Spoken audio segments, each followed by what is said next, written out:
Syaitan musuh kita. Siapa syaitan ini? Kita akan berikan gambaran dulu. Manusia sama Allah menciptakan malaikat dari cahaya dan malaikat tidak melalui proses biologis. Allah ciptakan tiba-tiba besar, bersayap, bertugas, gitu kan. Jin dan manusia yang diberikan taklif, beban hukum, maka mereka melalui proses biologis. Hubungan biologis, kemudian jadi bayi, si wanitanya hamil, kemudian melahirkan anak, bayi, anak-anak, remaja, tua, mati, kan gitu. Itu proses biologis. Baik. Jin sama manusia ini sama. Sama dalam arti kata pembagiannya. Ada jin yang mukmin, ada manusia yang mukmin. Dan ini jin mukmin sama manusia mukmin mustahil kerjasama. Nggak mungkin kerjasama. Dan tidak mungkin berinteraksi. Karena kita nggak boleh berteman, bergaul. Tidak, Allah buat tidak kelihatan. Apalagi sampai menikah, apalagi sampai minta tolong. Mustahil. Yang beriman tidak akan melakukan ini. Manusia beriman dan jin beriman. Tinggal yang kedua, ada golongan manusia namanya fasik. Ada jin juga fasik. Siapa fasik ini? Orang beriman kepada Allah tapi fasik, masih berbuat dosa. Beriman pada Allah, muslim, tapi masih zina, masih bohong, masih riba, ini namanya fasik. Ada golongan ketiga manusia kafir, ada jin kafir. Khusus di alam jin, yang fasik sama yang kafir ini namanya syaitan. Namanya syaitan. Dipimpin oleh iblis. Jadi semua syaitan pasti jin. Tidak semua jin itu syaitan. Faham ini ya?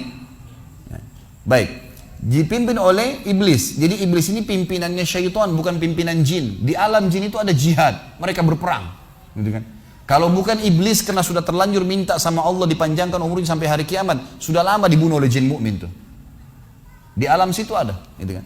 Nah, golongan syaitan ini selalu ingin menyesatkan manusia. Menyesatkan manusia. Tentu ini disebutkan dalam surah Jin ya. Di antara ayatnya adalah a'udzubillahi minasyaitonirrajim wa kana yaqulu safihuna 'alallahi syatata. Jin-jin beriman berkata, dulu orang bodoh di antara kami, maksudnya iblis, telah berkata kepada Allah sesuatu yang dusta, yang buruk, yaitu Allah punya anak, itu kan, suruh sembah berhala, ngakuin dia sebagai Tuhan. Jadi jin beriman membantah itu. Jin beriman membantah itu. Dan ulama sepakat mengatakan jin beriman akan masuk ke dalam surga bersama dengan orang beriman. Walaupun manusia lebih tinggi derajatnya, karena manusia khalifah. Karena manusia adalah khalifah. Jin-jin ini cuma ikut. Dari 124 ribu nabi yang Allah utus, diantaranya 313 rasul. Itu semuanya dari manusia, tidak ada dari jin. Jin cuma sekedar mengikuti kita. Makanya tidak boleh interaksi, nggak boleh minta tolong, karena mereka di bawah kita, teman-teman sekalian. Di bawah manusia. Allah pada saat mengatakan dalam surah Al-Baqarah kepada para malaikat, a'udzubillahi minasyaitonirrajim, inni ja'ilun fil ardi khalifah, saya akan jadikan di muka bumi khalifah. Siapa khalifah? Ini pemimpin. Manusia ini begitu datang di sebuah tempat, tadinya kalau kosong, antum datang tinggal di situ, maka semua makhluk Allah pindah. Mau ular, mau singa, mau apa, pindah. Cium bau manusia pergi. Jin-jin pun semuanya pergi. Mereka nggak ada yang berani sama manusia, karena mereka tahu dengan sunnatullah ini khalifah.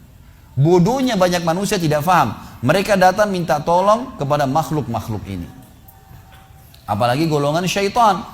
Seperti contoh, dalam surah Jin disebutkan salah satu penyebab turun ayat-ayat 10 ayat pertama dalam surah Jin, tepatnya 15 ayat pertama. Kata Ibnu Katsir rahimahullah bahwasanya orang-orang Arab jahiliyah dulu, mereka biasa kalau mengadakan perjalanan, mereka kalau turun di sebuah lembah, maka tidak ada sebab, tidak ada apa-apa. Tapi pimpinan kafilahnya mengeluarkan setengah bekal dari bekal makanan mereka, minuman mereka. Lalu dia pergi ke tengah-tengah lembah lalu berkata, wahai penjaga lembah, ini setengah bekal kami, ambillah dan jangan ganggu kami. Apa kata Allah Azza wa Jalla tentang syaitan yang lewat di situ? Fazaduhum rahaqa. Syaitan-syaitan makin kerjain mereka. Awalnya nggak ada apa-apa. Yang jaga lembah malaikat, yang jaga gunung malaikat, yang tiupin angin malaikat, yang turun hujan malaikat. Semua malaikat nih penuh di muka bumi ini. Tapi bodohnya dia datang minta-minta kepada syaitan. Selalu kalau orang-orang, maaf saya bahasakan, ini harus diganti definisinya.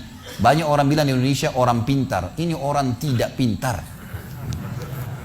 Orang tidak normal, jangan dibilang paranormal. Ini definisi yang salah sehingga membuat orang awam pada belajar sama mereka. Ini orang-orang bodoh. Kenapa bodoh? Karena jauh dari Allah Azza wa Jalla. Ini Allah murka dengan mereka. Mereka bodohnya datang tidak faham kedudukannya sebagai khalifah. Mereka manusia. Jadi mereka datang bersemedi di hutan, di gua, di pinggir lautan. Hari pertama dia bersemedi, syaitannya lewat, syaitannya berani ganggu. Ini manusia nih, ini khalifah, pemimpin. Tapi hari kedua, hari ketiga, nggak makan, nggak minum, buang air besar di situ, buang air kecil di situ. Bodoh. Akhirnya syaitan mulai hari ketiga keluarin suaranya. Iya, kamu mau apa? Ya, saya mau ilmu kebal.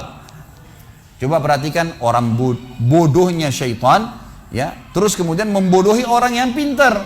Orang pintarnya jadi bodoh juga kena ikut-ikutan. Disuruh apa? Minum darah, minum kencing kamu, makan kotoran kamu. Bodoh. Gimana caranya nih? Allah sudah bongkar kepada kita masalah itu, soalnya bukan perkataan saya, gitu kan? Dibongkar kedoknya gitu. Seperti ibaratnya orang-orang yang kuliah, Anda kuliah, sarjana, pintar, masya Allah cerdas, sakit kepala lewat di pinggir jalan, lewat anak SD, dek sebentar dek, panggil, kita lagi, ini orang lagi sakit kepala nih, orang kuliah nih, panggil dek, kepala saya sakit, apa obatnya? Si anak SD bilang, minum kencing saya kak. Bodohnya nih anak kuliah mengatakan, baik sini kencingmu. Begitu orang yang kerjasama sama jin teman-teman. Syaitan musuh, syaitan lemah. Dan itu jalan di muka bumi cuma ada dua teman-teman. Jalannya Allah Azza wa Jalla, Allah, la ilaha illallah. Ini Allah, tidak ada Tuhan selain. Ujung-ujungnya masuk surga. Juru bicaranya nabi-nabi, diteruskan oleh para ulama. Sebagaimana sabda Nabi SAW, al-ulama warasatul anbiya. Ulama pewaris para nabi. Dilanjutkan oleh para da'i-da'i. Mau selamat hadir majelis ilmu seperti ini. Karena ini memandu ke jalan nabi-nabi dan nabi pandu ke jalan Allah SWT. Dan ini adalah jalan yang masuk ke surga, nggak ada jalan lain. Jalan yang kedua dan tidak ada jalan yang ketiga, jalannya syaitan, iblis. Juru bicaranya dukun, peramal, penyamun, penyihir dan ahli maksiat. Berkumpul sama mereka pasti dipandu ke jalan syaitan, ujung-ujungnya neraka. Nggak ada jalan lain dan tidak bisa disatuin, nggak bisa. Nggak bisa. Orang yang bilang, oh saya cuma pelihara khadam jin muslim, ini sama syaitan itu. Itu syaitan, nggak boleh. Inna syaitana lakum aduun fattakhiduhu aduwa, kata Allah. Syaitan musuh kalian, jadikan musuh. Tahu musuh teman-teman sekalian? Kalau saya lagi berhadapan sama musuh di medan perang, saya pegang perisai, pegang pedang. Lalu musuh saya juga begitu. Kalau saya tidak nangkis, tidak nyerang, dia apain sama musuh? Dibacot lah, dibunuh pasti, gitu kan? Kalau tidak nangkis, digoda sama syaitan, dibisikin, a'udzu billahi minasyaitonir rajim. Lawan, tepis, tangkis. Dibisikin apa-apa, jangan ikutin. Seperti orang lagi tawarin produk, kita lagi di mobil ditawarin produk, gak usah buka kacanya, gitu kan? Syaitan begitu, jangan dihiraukan. Ada lawan jenis lewat itu begini, enggak, saya tidak mau lihat, tetap jalan. Dia gak bisa buat apa-apa. Kata Nabi SAW, nanti iblis akan dikeluarkan di hari kiamat dari tengah-tengah neraka. Hadis sahih riwayat Bukhari Muslim, akan keluar iblis di sebuah tiang di tengah-tengah neraka dan dia akan berkhutbah. Saya sarankan jangan dengar khutbah ini. Ini Allah sudah bongkar dari sekarang di neraka, naudzubillah. Dia mengatakan dalam Al-Quran, innallaha wa'adakum wa'adal haq wa wa'adtukum fa akhlaftukum.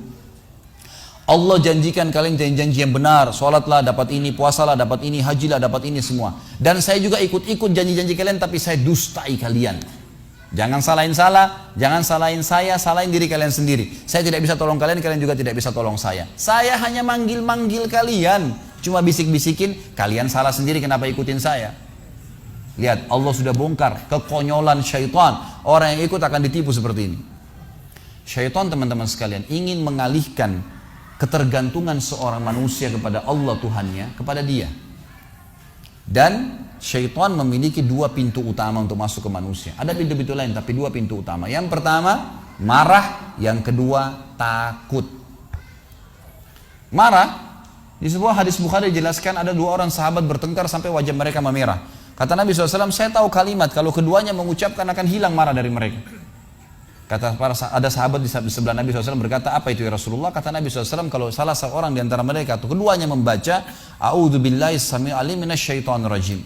Saya berlindung kepada Allah yang maha mendengar dari syaitan yang rajim. Apa itu rajim? Indonesia terjemahkan terkutuk. Kalau saya masih punya terjemahan berbeda nih. Rajim itu dari kata-kata rajam, dilempar. Jadi bukan terkutuk ya. Makna ulama mengatakan dalam tafsir ar-rajim artinya adalah kalau kita membaca satu kali isti'adzah, Allah utus malaikat untuk memanah syaitan yang sedang menggoda kita dengan panah-panah api. Makanya dikatakan ar-rajim. Kalau terkutuk masih sempit. Ini memang dipanah oleh malaikat. Makanya kalau antum merasa terganggu, jalan di tempat gelap, merinding, ada bisikan, a'udzubillahi minasyaitonirrajim. Masih ada 2 kali. Insya Allah maksimal 5 kali saya jamin dengan izin Allah nggak ada lagi itu. Hilang semua itu. Karena malaikat datang, bukan tugas kita, nggak usah repot-repot. Manusia khalifah, nggak usah repot-repot lawan syaitan. Udah malaikat tugasnya. Gitu kan? Allah kasih malaikat tidak tidur, tidak capek, kuat, bisa lawan mereka. Bukan tugas kita. Baca a'udzubillahi minasyaitonirrajim, selesai. Yang kedua teman-teman, saya tidak bahas terlalu banyak masalah emosi, tapi yang jelas ini pintu syaitan. Makanya Nabi SAW mewasiatkan kepada seorang sahabat laki-laki yang datang, ya Rasulullah wasiatkan saya, kata Nabi, la taghdab. Apalagi ya Rasulullah, la taghdab. 3 kali, la taghdab. Jangan kau marah, jangan kau marah, jangan kau marah. Orang yang emosional dikuasai oleh syaitan. Makanya dalam ilmu beda diri pun, kalau ada orang yang baru belajar 2-3 jurus, pasti cari gara-gara di jalan tuh, mau nunjukin ilmunya. Tapi orang kalau sudah master nggak kelihatan, tenang, kayak orang bodoh. Nanti kalau darurat baru ngeluarin ilmunya, karena emosinya sudah bisa dikontrol. Jadi orang kalau masih bisa ngontrol maka makin luar biasa. Makanya Nabi SAW mengatakan dalam hadis Bukhari, laisa sur'atu bil ghadab. Bukan emosi itu dilihat dari, bukan keperkasaan, kedewasaan, kebijaksanaan dinilai daripada marah-marahnya orang. Emosinya banting pintu, suaranya besar. Walakinna sur'atu, tapi keperkasaan dinilai mammalaka nafsa indal ghadab, siapa yang bisa mengontrol dirinya pada saat emosi. Justru itu dia puncaknya di situ. Yang kedua yang saya ingin titik beratkan teman-teman sekalian, dan ini yang paling banyak di Indonesia dimasuki oleh syaitan, didukung juga dengan media-media syaitan. Masalah pintu takut. Takut. Kenapa dukun-dukun itu kalau kita masuk ke tempatnya selalu gelap, ada tengkorak, remang-remang. Karena antum harus takut dulu. Kalau ada rasa takut, bisa dikuasai nama dia. Tapi kalau tidak takut, gak bisa. Orang yang mau dihipnotis, kalau akidahnya benar, gak bisa dihipnotis tuh. Setannya gak berani. Dan ini kita harus hati-hati teman-teman sekalian, karena pintu takut ini selalu ditunggang oleh syaitan. Saya kasih contoh begini. Kalau ada satu rumah di Indonesia ini, anggap di Bali sinilah, karena antum lagi di Bali. Ada satu rumah teman-teman sekalian, di situ ada orang bunuh diri, gantung diri. Kira-kira mau beli rumahnya nggak? Jawab jujur ya. Kenapa nggak mau? Hah? Setelah saya jelaskan malam ini, beli besok ya. Diskonnya buat saya.